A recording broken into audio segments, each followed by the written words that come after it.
반갑습니다. 원효 스님이 우리가 잘 아는 이야기가 있습니다. 원효 스님이 의상대사죠. 같이 중국 유학길에 올랐다가 의상대사는 가고 원효 스님은 중간에 유학을 가지 않고 빠꾸를 했잖아요. 그때 이제 유명한 사건이 이제 해골물 사건 아닙니까? 해골물을 마시고 깨달은 바가 있어가지고 원효 스님은 가지 않고 다시 신라로 되돌아간 아주 유명한 이야기가 있습니다. 이거는 뭐 불자뿐만이 아니고 불자가 아니더라도 일반인들도 웬만하면 다 알고 있는 그런 이야기입니다. 그래도 시간을 때워야 되니까 짧게나마 이야기를 하면, 그때 당시에 원효 스님이랑 의상대사가 당나라 유학길에 오르는 거는 지금처럼 그냥 유학비 좀 마련해서 비행기 타고 가는 그런 게 아니었습니다. 그때 당시로는 백제가 신라하고는 적국이었으니까 어쨌든 적국의 땅을 지나서 그것도 배를 타고 또 당나라를 그 배를 타고 안전하게 간다는 보장도 없고, 그래서 확인된 바는 아니지만 여러 차례 시도를 했다가 실패한 끝에 이제 의상대사는 갔다라고 이렇게 기록에는 나와 있습니다. 그만큼 어려운 일이고, 요즘으로 치면 예를 들면 하버드 대학교 전액 장학금 이런 혜택에다가 용돈까지 다 주는 이런 정도로 미국 유학을 가는 이제 그 정도의 유학길을 포기를 한 거죠. 포기한 이유가 두 분이서 이제 밤에 칠흑같이 어두운 밤길을 가는데 길은 어둡고 더 이상 갈 수는 없고, 그래서 이쯤에서 이만 쉬어야 되겠다. 막 찾다 보니까 깜깜한데 아무것도 안 보이는데 웬 동굴 같은 게 있어가지고 오늘은 저기서 하룻밤을 자자 해서 이제 두 스님이 거기서 하룻밤을 자는데, 새벽에 원효 스님이 잠이 깨져. 목이 말라가지고. 목이 말라서 잠이 깹니다. 처음 듣는 이야기 아니죠. 다 알지만 제가 한 번 더 이야기합니다. 짧게. 잠이 깨니까 목이 엄청 마른 거야. 목이 말라서 이제 어떻게 물을 좀 마실 수 없을까? 아이고 목 말라라 해서 주변을 막 아무것도 안 보이니까 더듬더듬 하다 보니까 뭔가 이렇게 주걱 이런 그릇 같은 게 손에 잡혀가지고 거기 또 보니까 안에 물이 있어요. 아이고 여기 참 물이 있구나, 이렇게 고마울 때가 해서 물을 마시니까 너무 맛있는 거예요. 감로수가 따로 없네. 시원하게 요즘 말로 치면 원샷으로 쫙 마시고 기분 좋게 잠을 잤지. 다음날 아침에 딱 일어나서 보니까 아이고 이 스님 두 분이 잠을 잔 데가 무덤 속이야. 보니까 해가 떠서 보니까 흔한 대낮에 보니까 두 사람이 무덤 속에서 해골들하고 같이 잠을 잔 거야. 그리고 원효 스님은 보니까 새벽에 한밤중에 마신 바가지가 아니고 해골이었던 거지. 그리고 그 안에는 이 벌레랑 썩은 그 뼈에 붙어 있는 썩은 살점이나 이런 것들이 막 있는 그 썩은 물을 원효 스님이 마신 거죠. 그래가지고 어떻게 했겠습니까? 아이고 놀래라 해가지고 자기도 모르게 오바이트를 우리나라 말로 뭐라 그러지? 하여튼 이렇게 다 헛구역질을 했겠죠. 표준말 쓰기가 힘듭니다. 오바이트를 막 했는데 안 나오겠죠. 먹은 게 물밖에 없는데 뭐가 나오겠습니까? 그러다가 원효 스님이 깨친 바가 있어가지고 나는 당나라에 가지 않겠다. 그래서 의상 스님만 가라고 그러고 본인은 돌아왔습니다. 돌아와서 우리나라뿐만 아니고 중국까지 다 포괄해가지고 1000년이 넘는 지금까지도 큰 스님으로 초앙받는 스님이 원효 스님입니다. 원효 스님 금강산매경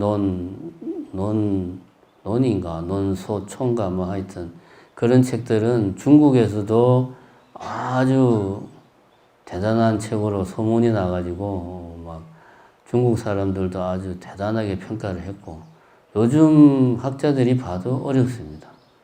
그렇게 깊은 학식과 깨달음이 있는 스님이 원효 스님인데 원효 스님은 유학을 안 갔어요. 유학파가 아니에요. 의상 스님은 유학파죠. 유학을 안 갔어요. 왜 안 갔냐?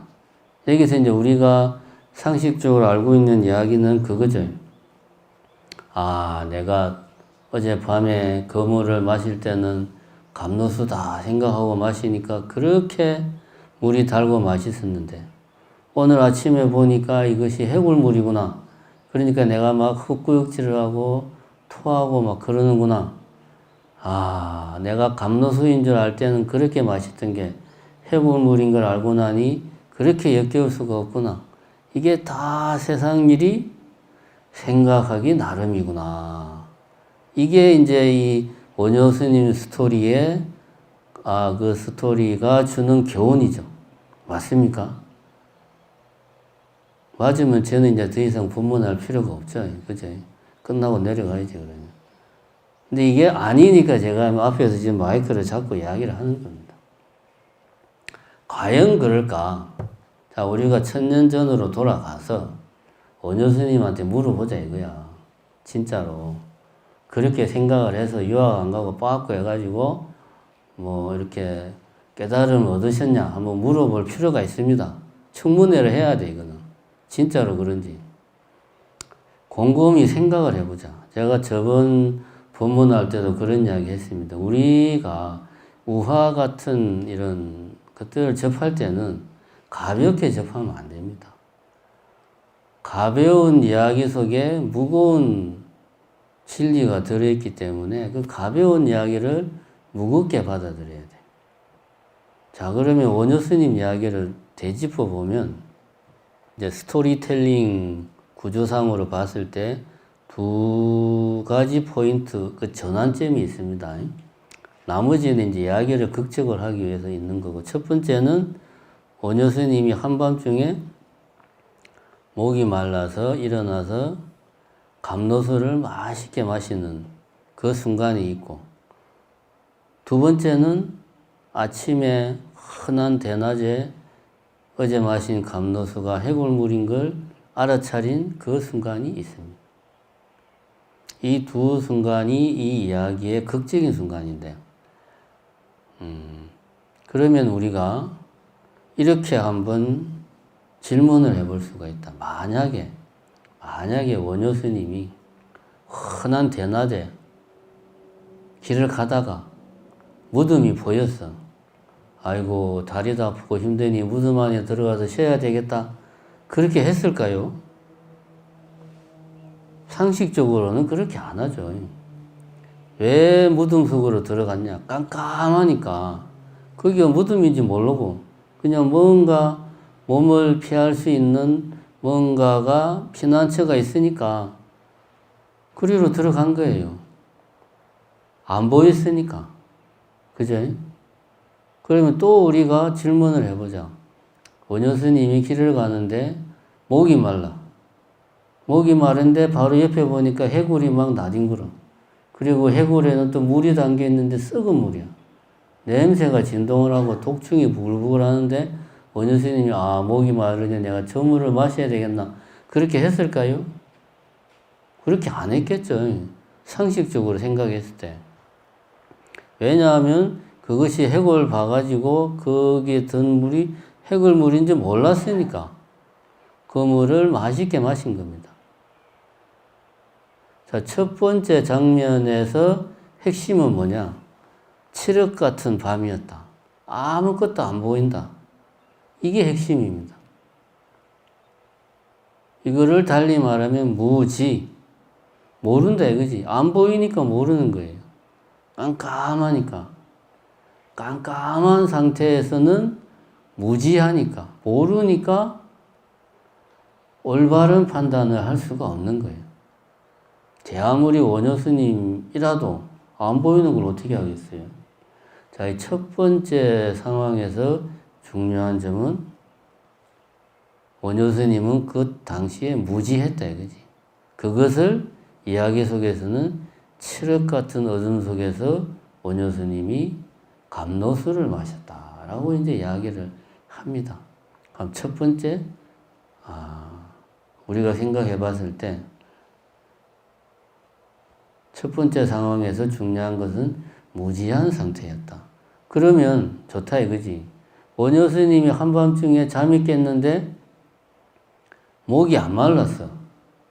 그랬는데도 원효 스님이 악착같이 주변을 막 더듬어 굳이 해골 바가지를 찾아가지고 굳이 썩은 물을 마셨을까요? 목이 안 마른데. 굳이 그럴 이유가 없잖아요. 그죠? 왜 한밤중에 일어나서 물을 마셨을까? 목이 마르니까 그랬죠. 그죠? 목이 마르니까 물을 마신 거예요. 뭔가를 마시고 싶다. 욕망이죠. 욕구, 갈망. 우리가 가래라는 말을 쓰잖아. 갈증을 느낀다. 모든 욕망은 가래, 갈증, 목마름에서 나온다 이거야. 목마르다는 상징은 우리가 욕망이나 가래를 표현하는 아주 전형적인 어떤 상징입니다. 목마르다. 모든 욕망은 어디서 나오냐? 가래에서 나오는 거죠. 모든 욕망은 뭔가 결핍된 것, 목마르다, 결핍된 것, 빠져있는 것. 그래서 고통스러운 것. 결핍되어 있고 부족한데 고통스럽지 않다면 욕망을 일으키지 않아요. 괴롭지가 않은데 욕망을 일으킬 이유가 없죠. 모든 욕망에는 반드시 뭐가 있다? 모든 욕망의 배후에는 반드시 고통이 있다. 고통이 없으면 욕망도 없다. 괴로우니까 물이 마시고 싶었고 그래서 판단력이 흐려진 거예요. 그 순간에. 마음이 뭐로 가득 차가지고 욕망으로 가득 차가지고 올바른 판단을 못한 거예요. 그래서 손에 잡히는 대로 아무거나 막 마신 거예요. 마시니까 욕망이 채워지니까 어떻습니까? 기분이 좋지. 쾌락을 느끼는 거지. 쾌락은 그래서 욕망에 대한 보상입니다. 일종의. 보상이 없으면 굳이 내가 힘들게 욕망을 해서 뭔가를 성취해 봐야 뭐 좋은 게 하나도 없는데 누가 하겠어요. 그죠? 이 고래로부터 지금까지 인간들이 그냥 눈만 뜨면 사랑 발음도 잘 안 되네, 참. 사랑 타령하는 이유가 뭡니까? 거기에 따르는 쾌락이 어마어마하니까 지금까지 사람들이 그냥 텔레비만 키면은 그냥 그놈의 사랑 이야기를 주구장창 몇천 년을 해도 질리지도 않잖아. 그게 주는 쾌락이 어마어마한 거야. 물론 이제 나이 먹으면 그런 것도 뭐 다 별 볼 일 없어지지만 두 번째는 뭐냐? 이겁니다. 고통스러웠으니까 욕망을 한 거예요. 고통스럽지 않았다면 원효 스님이 한밤중에 일어나지 않았으면, 즉 괴로워하지 않았으면 해골물도 마시지 않았다는 거죠. 욕망을 하지 않았다는 거죠. 여기에서 우리는 두 가지를 알 수가 있다.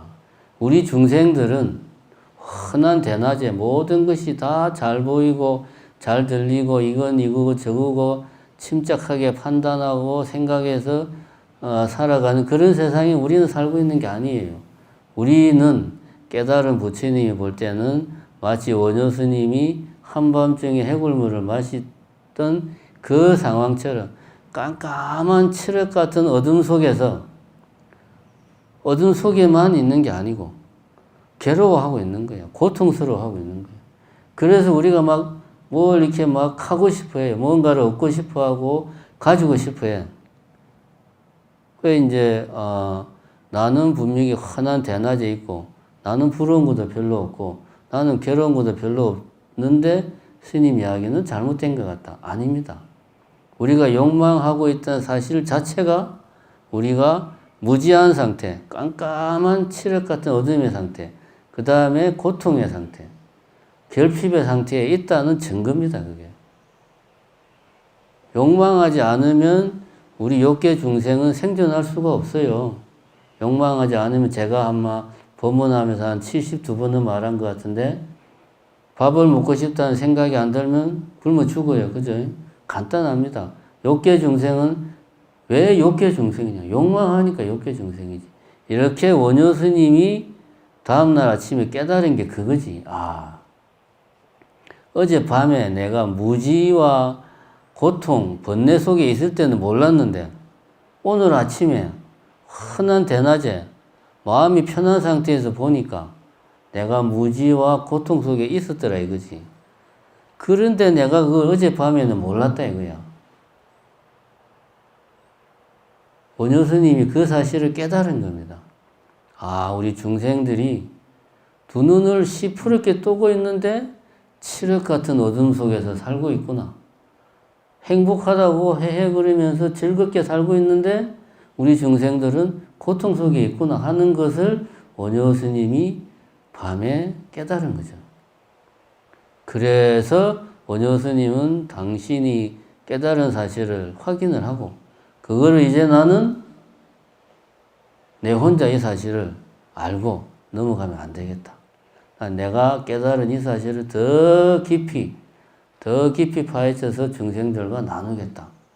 그래서 원효 스님은 당나라에 유학 가서 경전을 깊이 파헤치기보다 본인이 마음으로 이미 깨달은 사실을 다시 한 번 더 확인하고 점검하고 그래서 그거를 이 중생들과 함께 해야 되겠다. 이런 마음으로 아마 유학길을 포기하고 되돌아가지 않았나.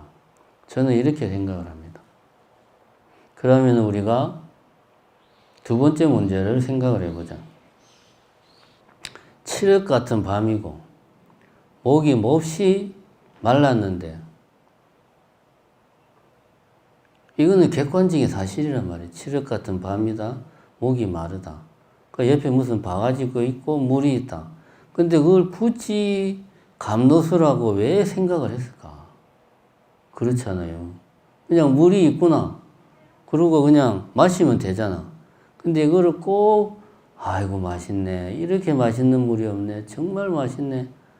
왜 우리 인간은 그렇게 할까? 왜 세상을 내가 보고 싶은 대로 볼까? 우리가 이제 원효 스님이 주는 교훈에서 자칫 착각하는 게 이 부분입니다. 자, 예를 들어서 지금 내가 손에 마이크를 들고 있는데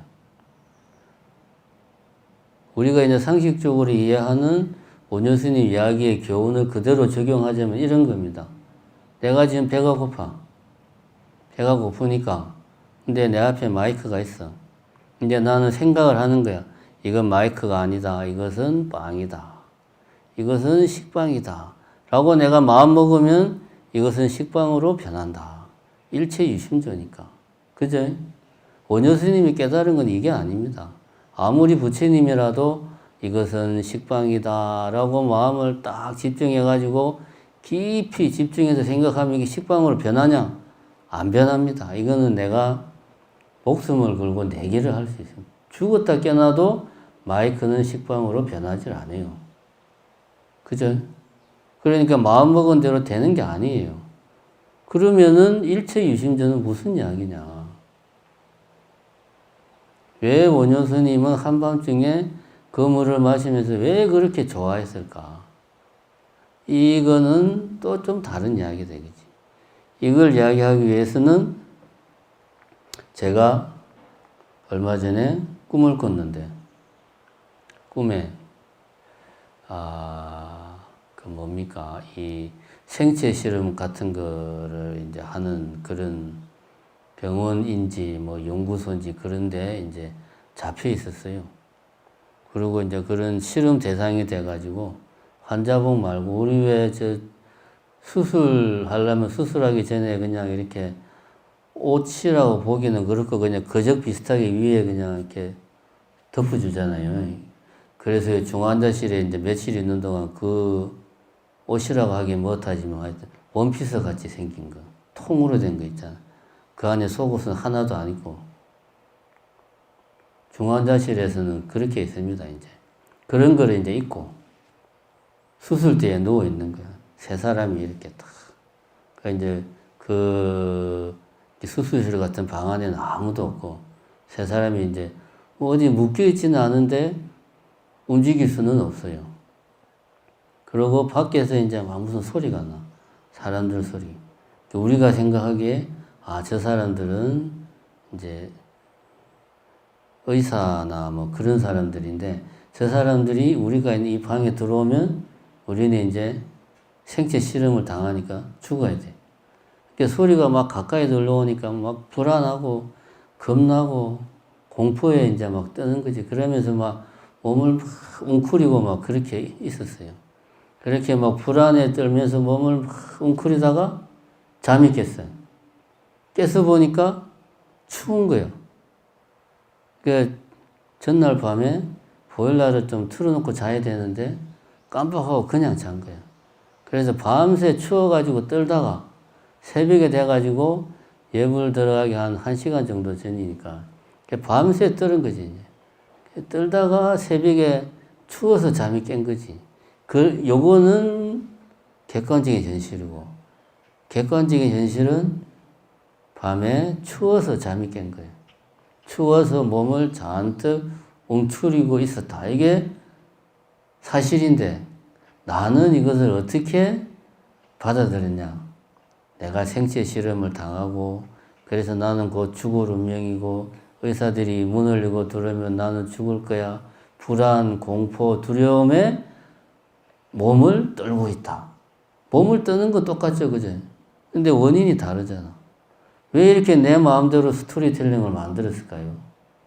왜 그랬을까요?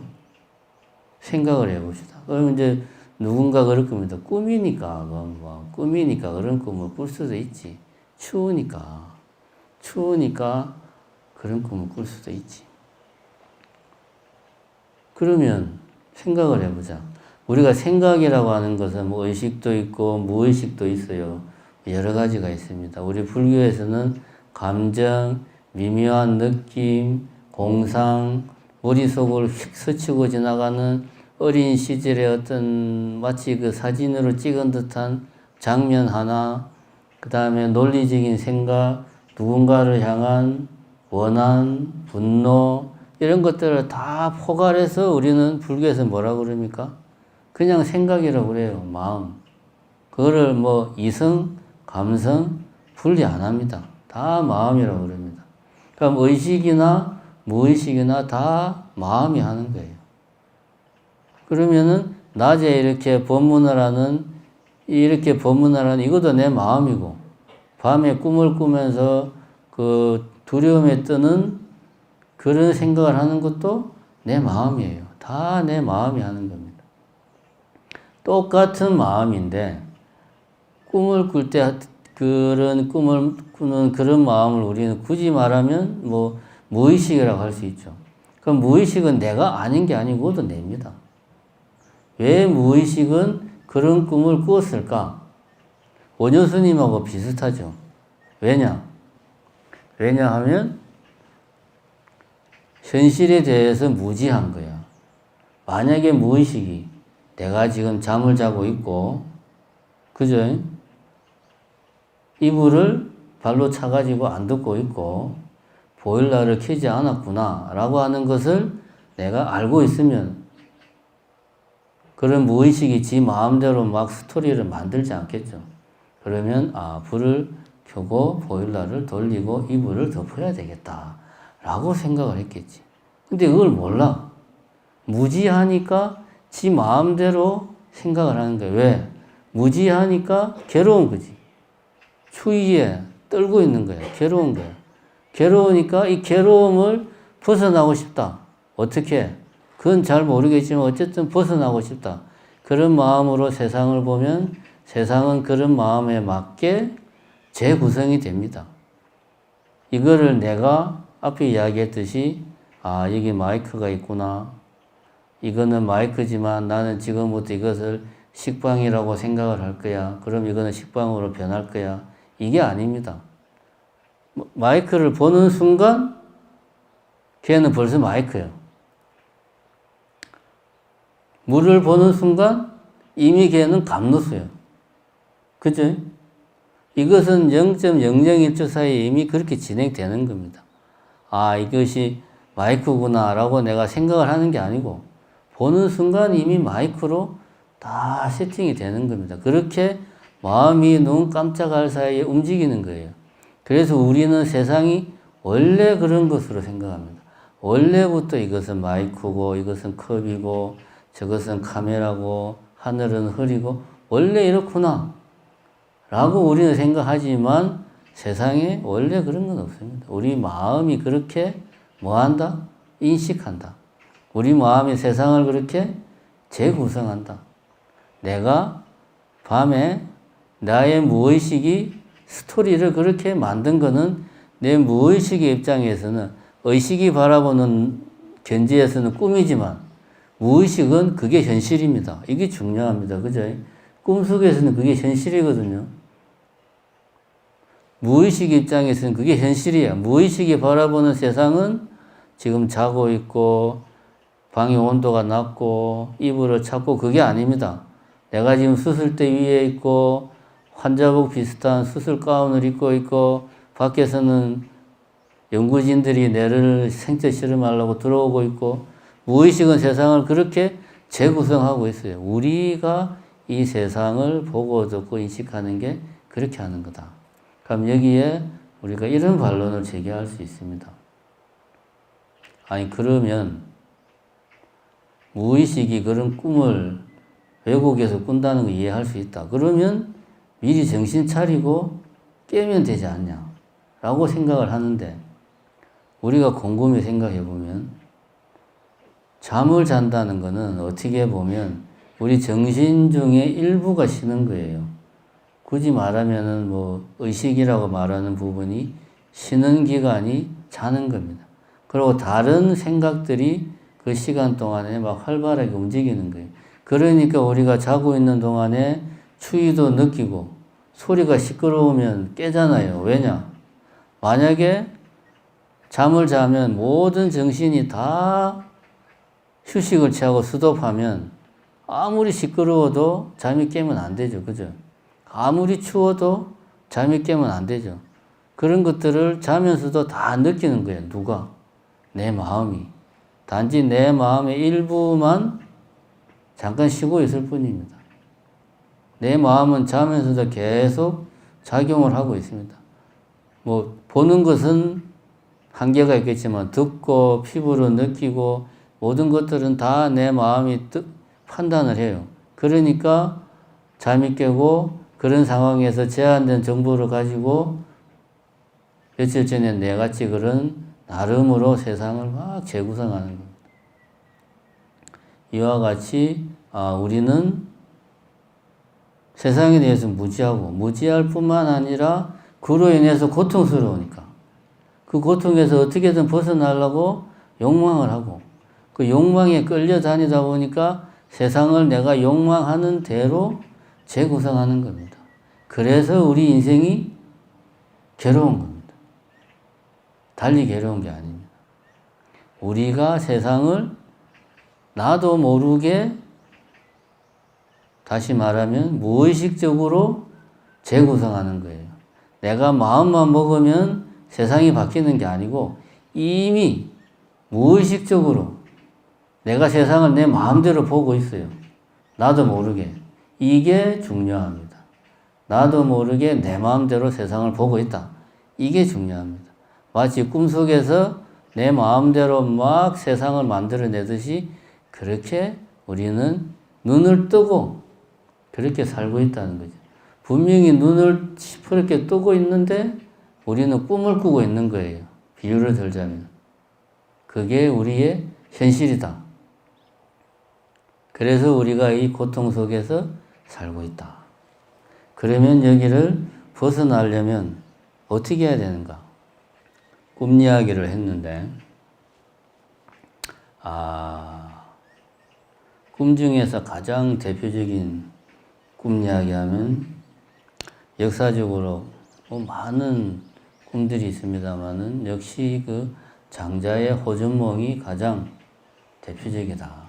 장자의 호준몽이 그거 아닙니까? 장자가 어느 날 오후에 낮잠이 들어서 살짝 낮잠이 들어서 꿈속에서 장자가 뭐가 됐습니까? 나비가 됐어요.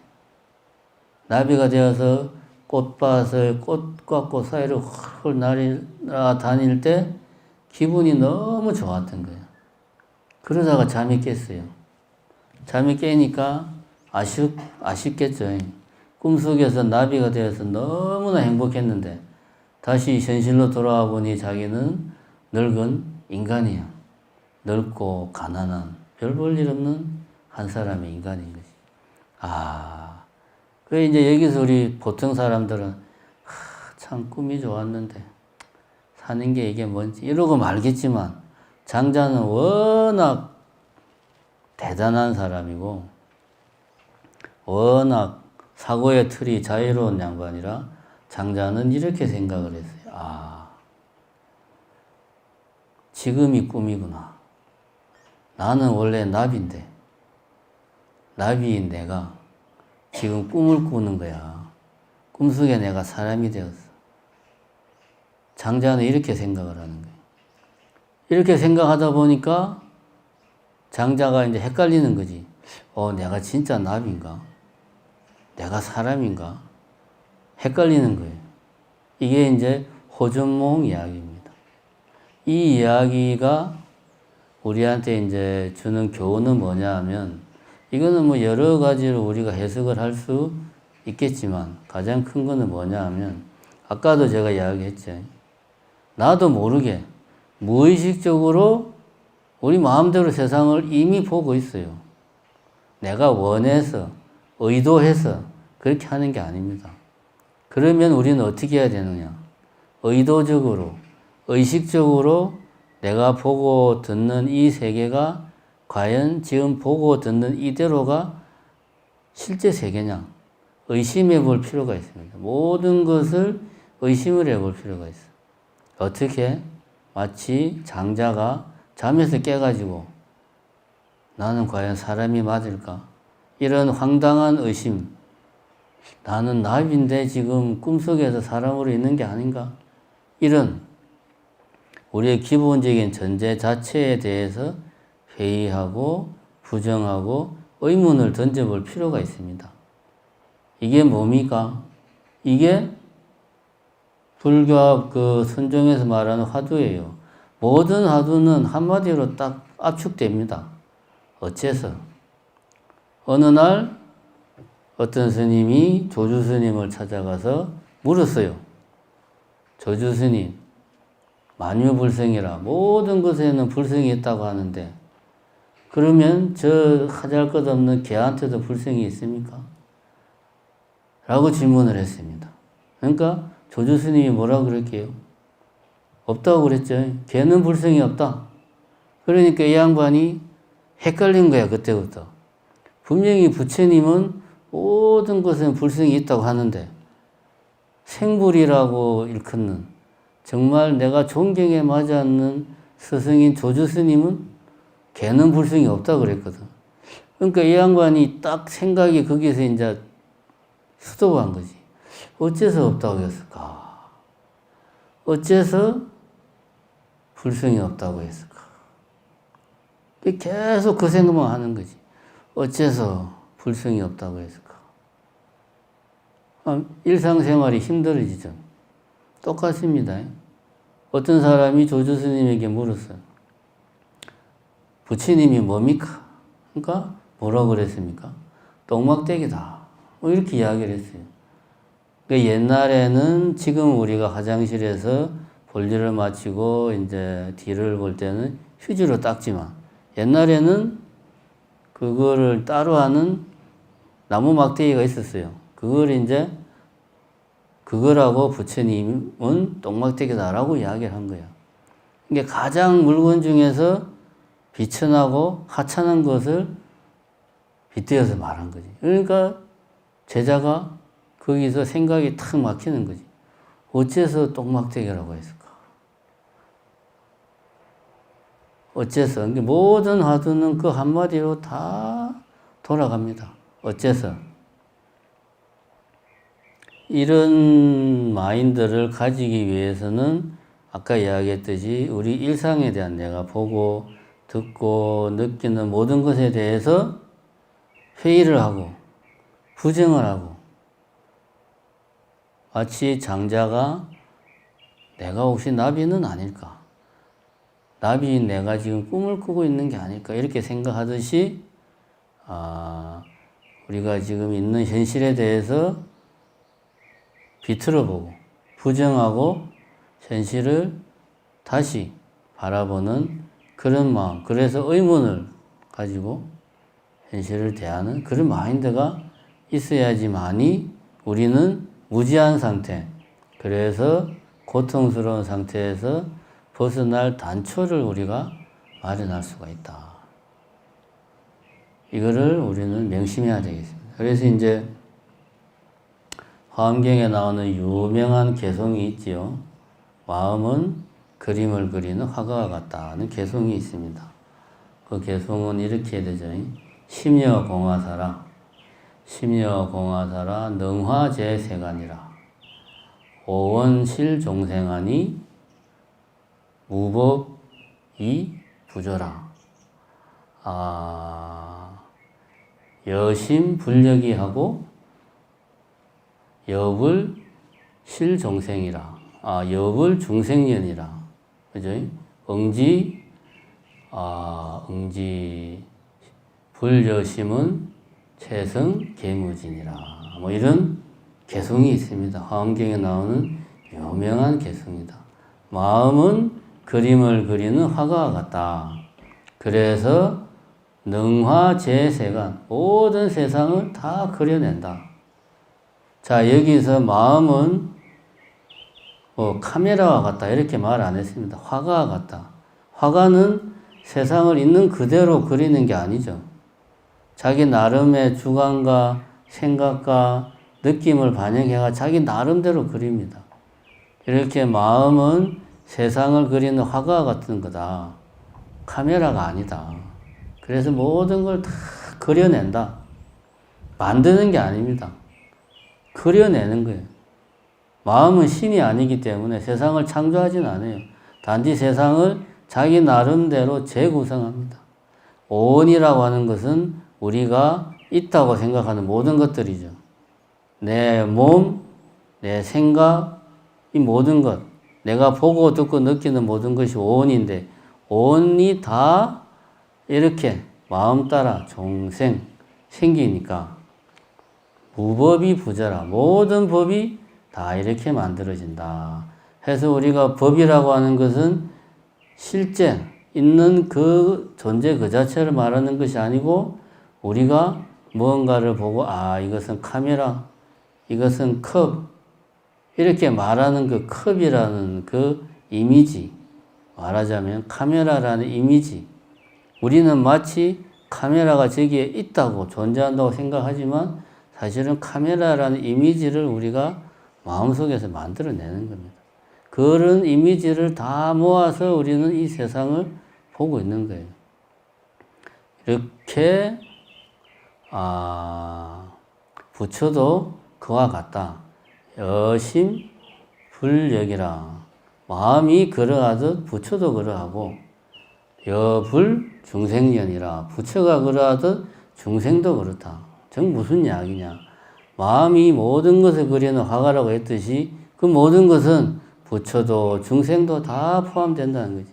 부처는 따로 존재하고 중생이 따로 존재하고 그것이 아니다. 그래서 체성은 어떤 본성은 개무진이라. 다함이 없다. 끝이 없다. 제한되지 않았다. 한이 없다. 없다는 말이랑 똑같죠, 이거는. 그래서 체성은 개무진이라. 이렇게 이야기했습니다. 자, 오늘 이야기에서 원효 스님이 당나라 유학을 포기한 이유가 뭐냐? 우리가 일반적으로 생각하기는 일체유심더라. 마음먹기 나름이라는 깨달음을 얻고 다시 기국길로 돌아섰다라고 생각을 하지만 이것은 반은 맞고 반은 틀린 이야기다. 어찌 보면 원효 스님이 무명, 무지, 무명은 무지를 말하는 거잖아요. 무명을 확연히 깨닫고, 우리가 두 눈을 시퍼렇게 뜨고 있지만 칠흑 같은 무명 속에 살고 있구나 라는 것을 깨달은 거죠. 그 무명으로 인해서 우리가 고통받고, 그 고통으로 인해서 우리가 욕망하고, 그 욕망함으로 인해서 또 우리는 고통스러워하는구나 하는 이 사실을 원효 스님이 깨달은 거죠. 그래서 그 깨달음을 기피하고 중생들과 함께하기 위해서 길을 돌렸다. 그 다음에 두 번째는 왜 우리 중생들은 고통 속에 살면서 세상을 내 마음대로 보는가? 욕망에 마음이 뺏겨서 우리가 세상을 우리 마음대로 본다. 우리 마음대로 본다는 것은 무의식적으로 보는 순간 이미 세상은 표현이 말이 안 되지만 내 마음대로 재구성이 되어 있습니다. 그래서 우리가 세상을 올바로 보려면 내가 당연하다고 여기는 것들을 부정하고 당연하다고 생각하는 것들을 비틀어서 생각하고 의문을 제기하고 그렇게 해야지만이 일상 속에서 우리가 진리를 찾아갈 수 있는 길이 열린다. 오늘은 원효 스님 이야기를 가지고 한번 이야기를 해봤습니다. 감사합니다.